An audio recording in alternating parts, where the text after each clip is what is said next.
Hey, I'm Julia Lopez, communication architect, international speaker, author of Leading in High Heels, and your host. Welcome to Brave, Bold, and Brilliant podcast. Together with my guests, I will share with you inspiring stories where being brave and bold were the trigger to becoming brilliant.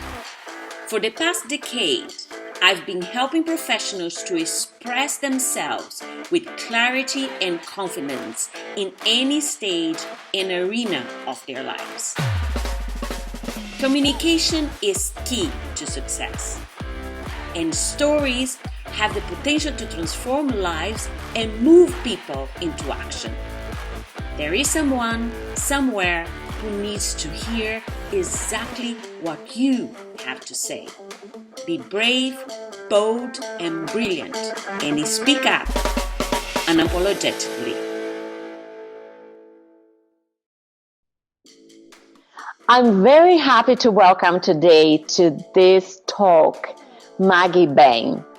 Maggie is a sex coach, relationship specialist, and a certified sex therapist. Maggie has shown men and their partners how to get truthfully naked with each other to deepen their intimacy and reignite their desire. As a speaker, she approaches taboo conversations with a combination of lighthearted humor and the intensity of someone who is unwilling to allow relationships to remain anything less than extraordinary. Isn't it something that we all need? Maggie, it's such a pleasure to have you here, and I am looking forward to hear what were the brave, bold, and brilliant stories that you have to share with us. Thank you so much for having me. I just loved listening to my introduction just now, because you say it so passionately, and it's that energy, isn't it? So thank you for having me. Yes. Thank you. Because when you say the taboo of sex, right?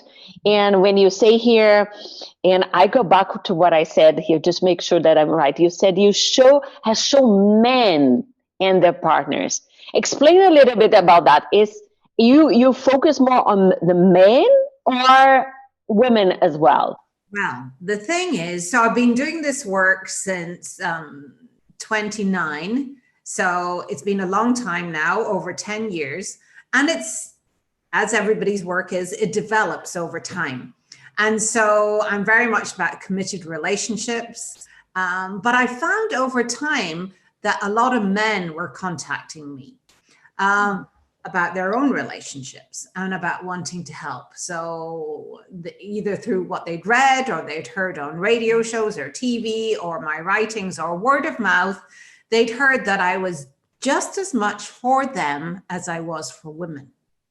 And so as time went on, I realized that because I spent so much time teaching and showing and really working with couples and really helping men to become better lovers, that if I concentrated there, that I was actually really helping women in the best way possible.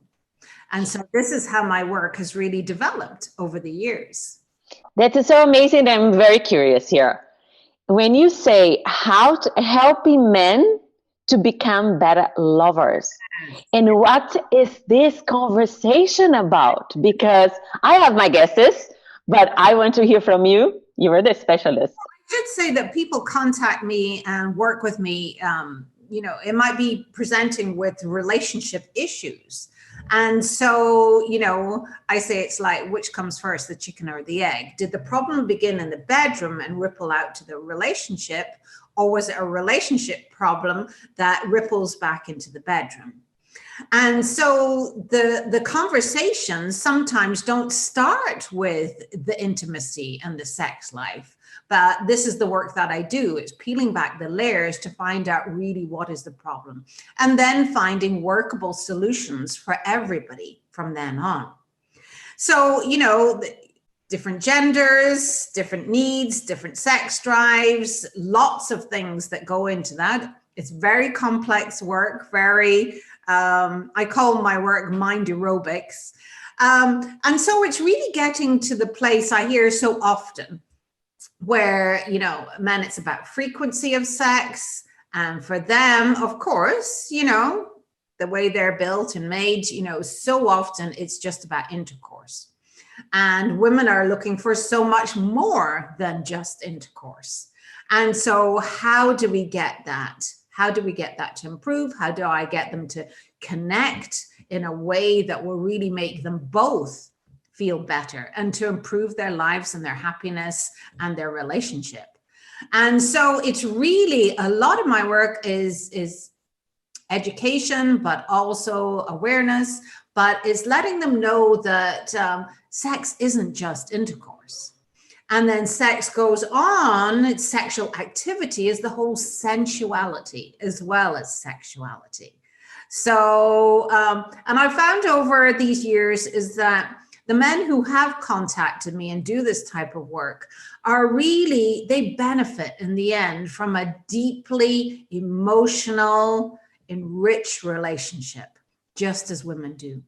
So where we think, oh, men are so different, you know, we start from our basic needs, from childhood, from babyhood, from when we're born. We all want to be needed, wanted, and loved. And once we recognize and really understand our partners on what they need, then we can get to that place. And so it's really fun. It's really rewarding. It's great work. And, you know, that's what I encourage. I'm sure here there are many women who will be thanking you Yes. for all these years of work. And it's interesting that two things that you mentioned there that I want to go a little bit in depth. One thing you said about this, yes, the men understanding that sex is not only intercourse, that, and then they learn to benefit from it, like as not seeing themselves as only machines, right? Because just come and in and out. And the other thing, the complexity of the sexuality for women, because it goes beyond the intercourse, it's so much that if we are disturbed, stressed, tired, we naturally are not, our sex appeal disappear. Yes. And so this is like, you know, the work is so complex that it's getting down to that. Is that satisfying enough for you to be thinking about other things during it? Are you wanting to change it? Because none of us, nothing will ever change unless we really want to, unless we can see the benefits of it, if we can see that things will really improve from us.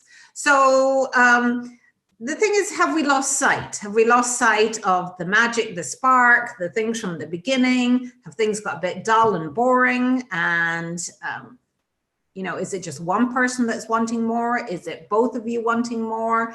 And so it's a very interesting work of how to improve things. But do you want something to improve? Something else I would like to ask you is, okay, in this context, I understand that you work more, the men are the ones who go after you more often. And were there any challenging situation for you where I would call into our brave or bold action that you had to take with one client or something? Oh, well, I think, well, the work itself is big and brave and bold, because it's how do you open those conversations? How do you, you know, it's not the same conversation for one person as for another.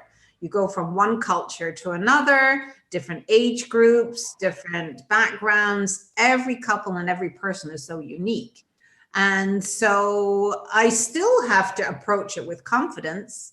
I still have to approach them with a reassurance once I hear what the problem is. Now, I tell people that I don't take everybody on as clients. I have to know that not only are they in a place and willing, just like I say, are they ready for it? because it's a very sensitive, very in-depth type of work. And so it's really opening yourself up to these. So they've got to feel really comfortable talking with me. And so I can think of many situations with, and like I say, I do work with the men, but the men within couples as well. So but as I say, it's often, my social media and my writings now are, I'm speaking to men at this point. So and they're blown away by that. There is a woman who is interested in helping them over something that is so difficult. So yes, what comes to mind is a very challenging, very young man in his mid-20s, 1 month after getting married. And they had decided whilst they were dating, not to have sex. And so, the reality then, the expectations of the things that you thought were maybe everything's going to be corrected and everything's going to be all right once you're married. And so here he was a month after, and he was contacting me because it wasn't, and things weren't happening naturally. And that is always such a big shock to people. It's like, we're supposed to know how to do it, how to make it right, how to make it magical and lots of heat and passion.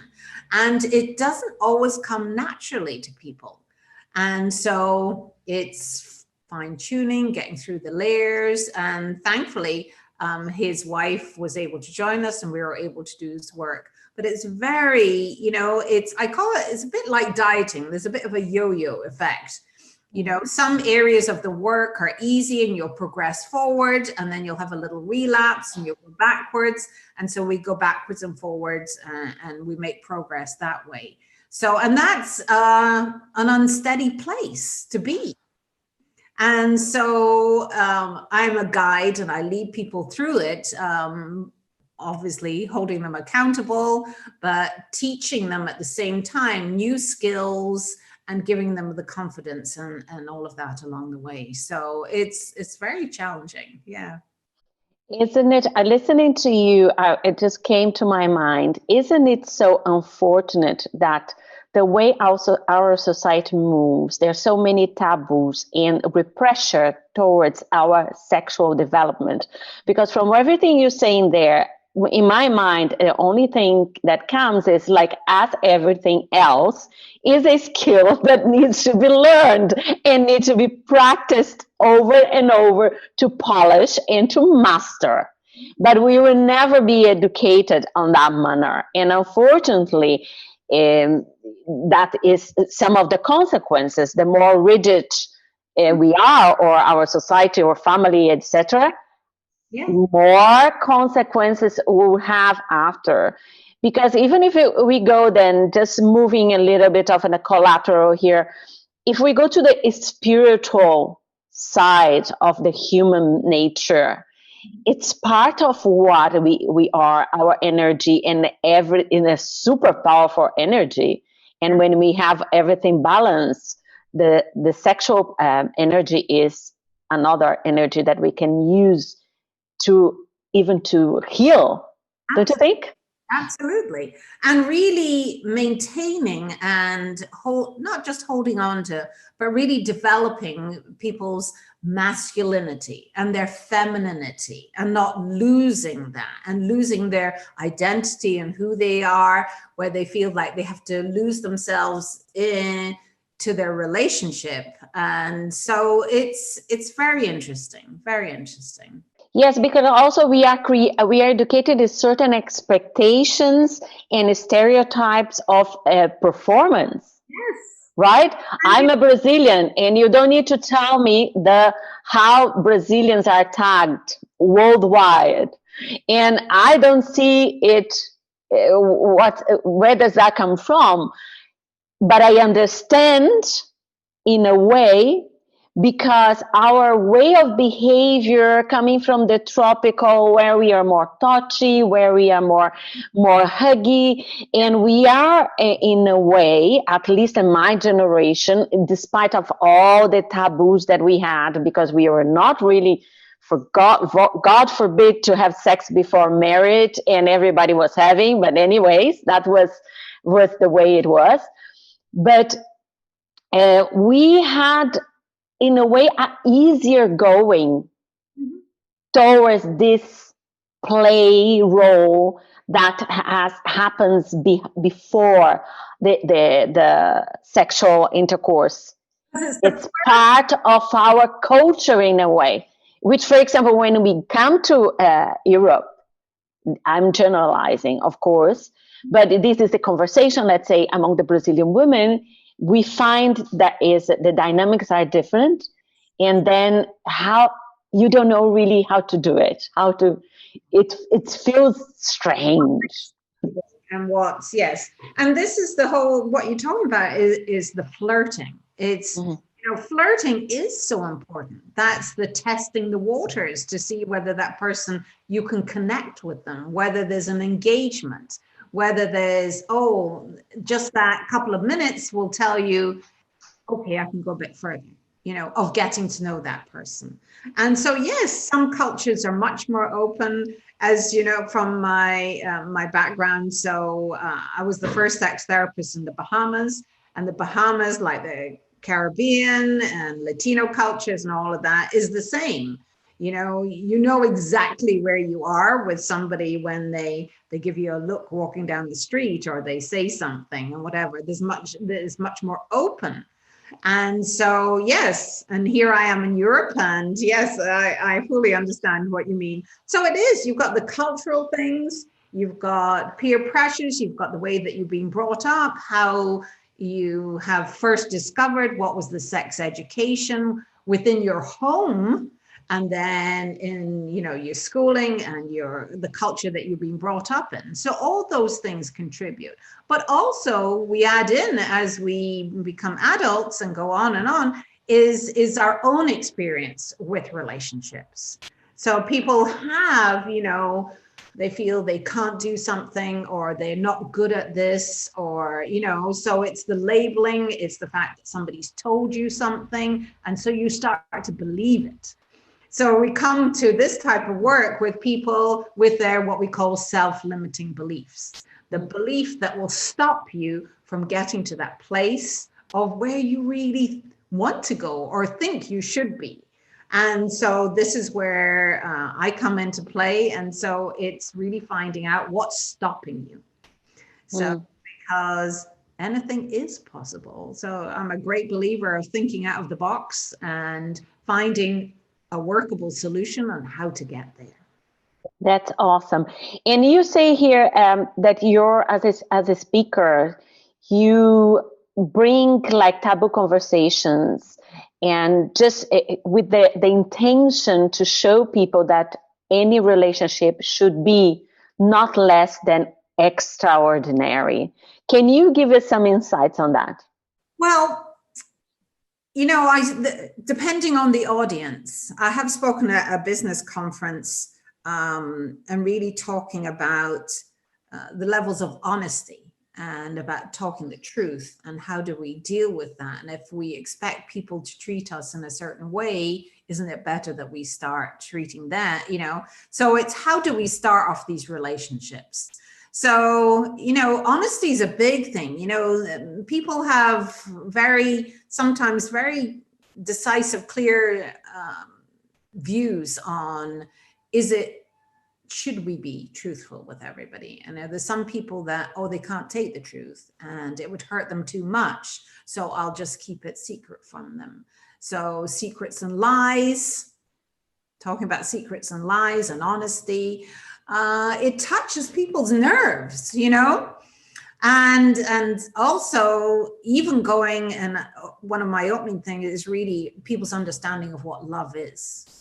And so I talk on my own personal experience when I was 5 with my mother, and how I then realized that no matter what age we are, where we come from, that we all want to feel needed and loved. And so it's where do we get those from? And these are big life lessons. But of course, you know, at the end of all my talks, I always do Q&A at the end, depending how long I'm given to do that. And of course, once people have heard and they have that sense of comfort talking to me, it's amazing some of the questions that and how open people are. So, you know, we always touching on things about, oh, well, I've got higher sex drive than my wife, and, you know, I need more, and how do I get her to want more? And what happens? I remember one time somebody said, what happens with friends when you know that that's the wrong person that they're marrying, and yet, you know, the wedding's coming up. Should I say something to them? So again, honesty, and at what level should we be honest with people?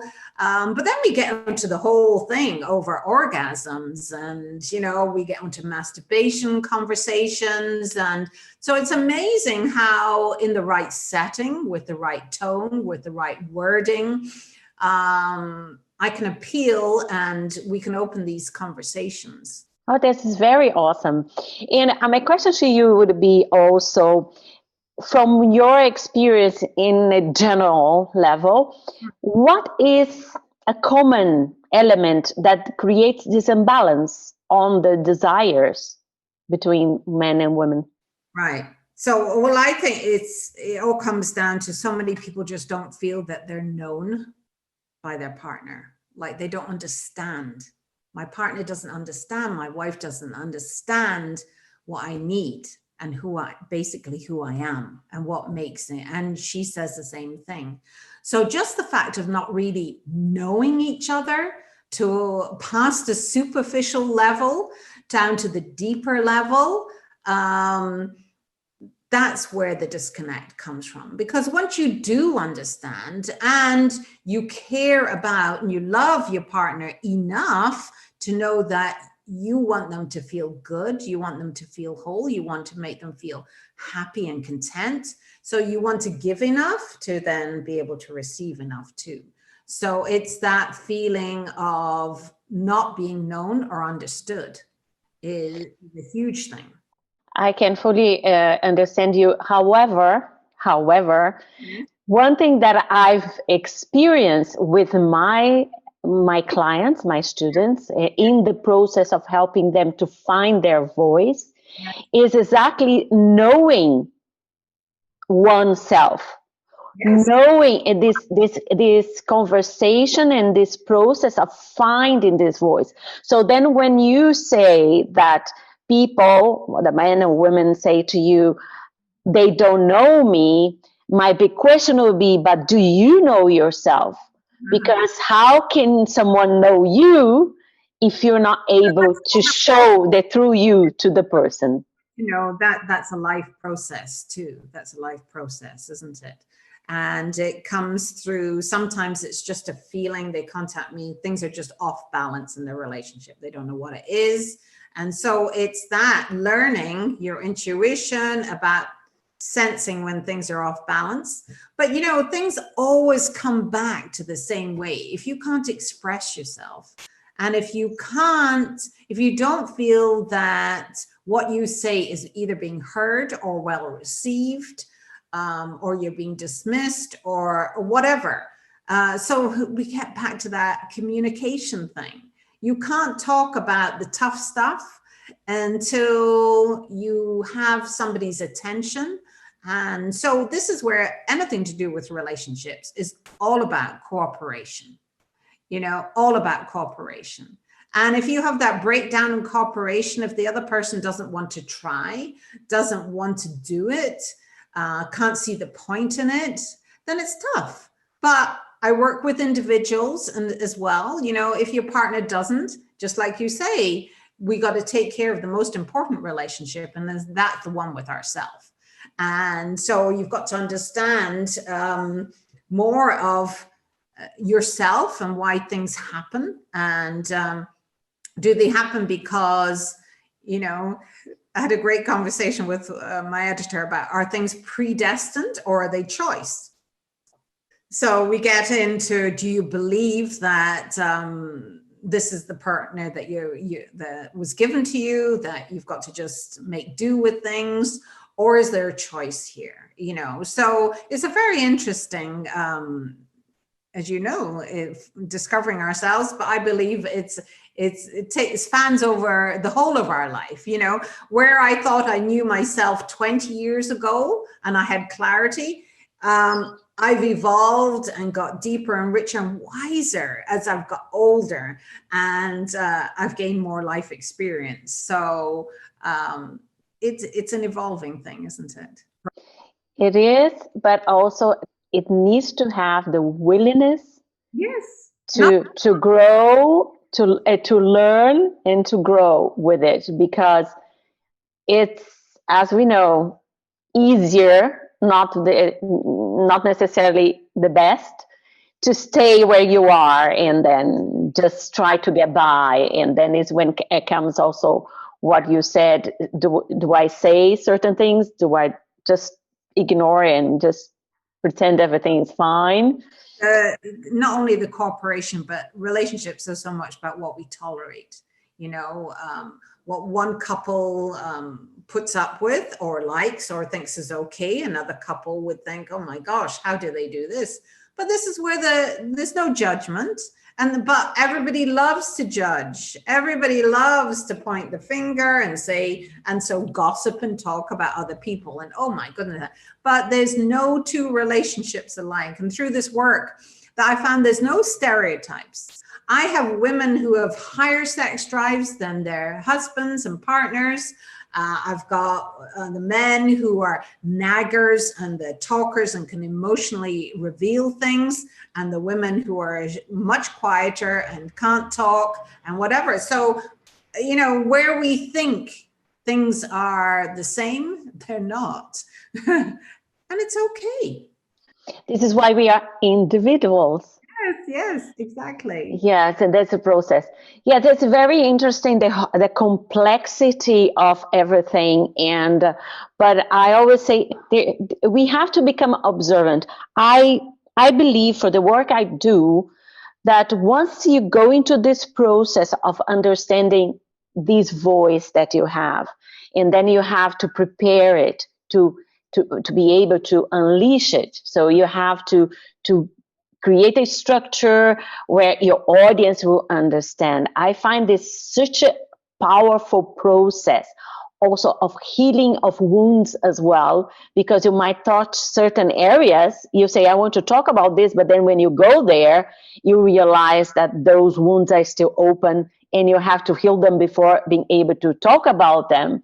But the other thing is, when you start this process and you start also being more observant, and I'm not meaning, and in that I want to make a difference between being observant and being judgmental.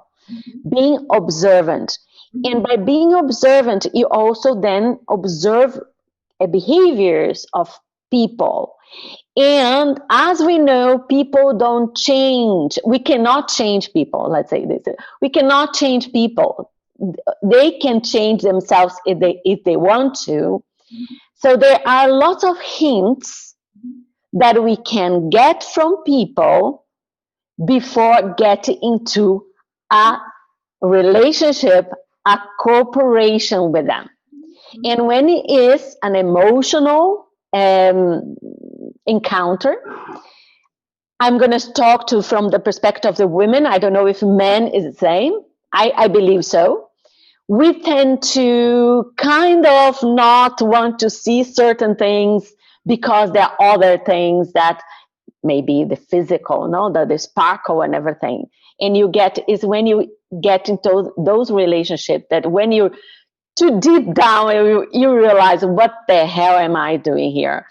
And goes back to what you said at the very beginning, the way you allow others to treat you. But it was there before. It's always there. It's never really a surprise. What do you think? That's my way of seeing it. That's right. And so, you know, we get to where the contrast becomes so great that it feels so uncomfortable to stay in that place. in that relationship. And so that's when people come to me. You know, people don't contact me when they're in great relationships and when they're happy. They're happy. And the people who are very decisive with their decisions, oh, I can't stand this anymore. I'm gone. I'm not dealing with this anymore. They don't come and see me either because they're very clear with the decision. The people who come to me are the people that are in pain, that are the people who are uncomfortable, that they want to stay, but they need things to improve. And so they're the people that come and see me. So it's like, yeah, it's, you know, it's, if it doesn't bother you, if you're able to deal with it and accept it, then it's okay. It's really okay. It's really okay. Awesome.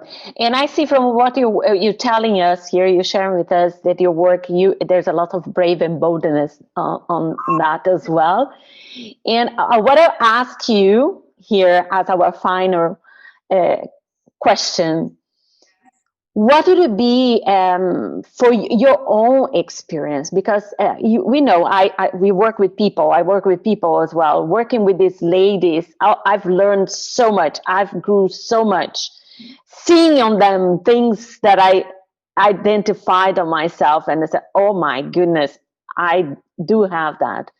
Would it also be something that you have discovered on yourself through this experience, but something that made you feel like amazing and brilliant and great and happy for doing what you do? Oh gosh. Well, as you're talking, I'm thinking of several things. Well, first, really, the biggest and boldest thing was to be the first sex therapist in the Bahamas. So when you're the first, there's no model, there's nobody to learn from in the culture that you're in. And so it was that when somebody said, well, if people don't know what your work is about and you want to start a private practice, then the best thing to do is to write a column in the local paper. And because then, you know, it's free and you can put your contact stuff at the end. I had never written before, ever. But as you can see, confidence has never been a problem. So I picked up the phone after I had a lot of thinking and I spoke to the features editor and I said who I was. These are some of the topics I'd like to write about. And she said, oh, that's great. Send it to me by Thursday and I'll print it on Tuesday. Wow. The bare naked, as I'm known as the bare naked coach, the bare nakedness of writing something that was perhaps controversial, that had never been done before. You talk about being big and bold and brave. That is, you know, and so it's a leap of faith. It was nerve-wracking and it was totally feeling vulnerable and naked. But as time went on, so I wrote every week for 2 years, wrote relationship-y with a little sexuality at the end. And as it became more accepted in the society and the newspaper loved it, I was able to be even braver, to write articles on, does size really matter? And so, why do men, and of course it was a play on words, you know, tall and short, but, you know, we got down to all of that. So, and why do men cheat? Why do women cheat? And got to these sorts of topics. And from there came a radio show and TV and on from there. And then, of course, it was moving it to a more global level. But that's one thing. But I must say, as you were talking, and I just have to say, is that I learned so much as well from my clients. I learn different perspective on things and little nuances and little tweaks in my own thinking. And the one thing that I've really learned so much about is what I call the different levels of trust. And each couple has their own different level of what's acceptable and what's okay. It may be spoken, it might be unspoken. For example, trust is dependability. And can I count on you? Can I count on you to pick up the milk when I ask you to? Can I count on you to pick up the children at 3 o'clock? Can I depend on you? Can I depend on you not to humiliate me in front of our friends in a party?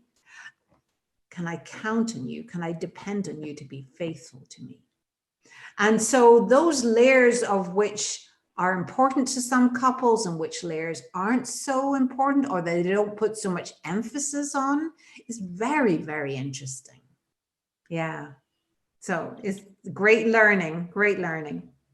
That's so awesome. I'm listening to you. I hear my mind is going also with what you're saying, and just imagine these conversations, so needed and so important for our growth to become better people, more complete, more holy, right? Right. That's right. So Maggie, it was a pleasure having you here, and we could talk much more. There's so many things that I would love to ask you, but we have to keep the time. There will be other opportunities. And once more, thank you again for being here. And if you have a final word, go ahead. Oh, thank you. Thank you so much for having me. I've thoroughly enjoyed it. And I love your energy, and I can feel it, I can feel it across the screen. I just always want people not to settle, not to live in an unhappy place, and to reach out to me. I have a complimentary 60-minute call that they can contact me on through my website or my social media. And so please contact, and let's just see if I can help you in some way, but to move and to know that there is a possibility that your relationship can improve. There always is. That's awesome. Thank you so much. You're very welcome. Delighted. Thank you. That's all for today. I hope you got inspired to raise your game and be brave, bold, and brilliant. Make sure you listen to my other podcasts. Stories are great sources of inspiration and transformation. Subscribe. Remember, there is someone somewhere who needs to hear exactly what I shared with you here today. Be generous and spread the word. Give your feedback and help grow this awesome community. Until then, be brave, bold, and brilliant, and speak up unapologetically.